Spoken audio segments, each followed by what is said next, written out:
দেবী ব্রহ্মায়। কচু পত্রে দেবী কালিকা, হরিদ্রা পত্রে থাকেন দেবী দুর্গা, জয়ন্তী পত্রে বিরাজ করেন দেবী কৌমারী, বিল্লপত্রের অধিষ্ঠাত্রী দেবী শিবা,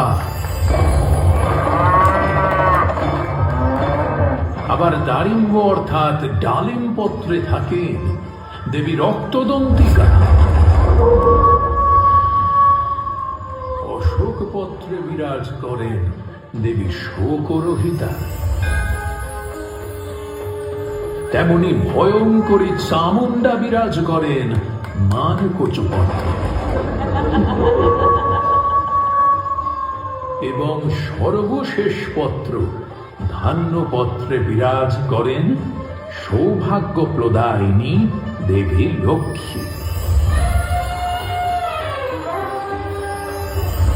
আর এই 9 পত্রিকার সমন্বিত রূপই হল নবপত্রিকা।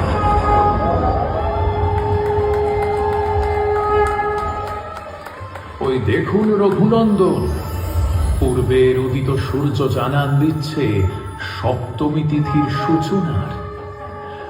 আজ এই সপ্তমী তিথির প্রাতে নবপত্রিকা স্নানের মাধ্যমে আমরা দেবী পূজার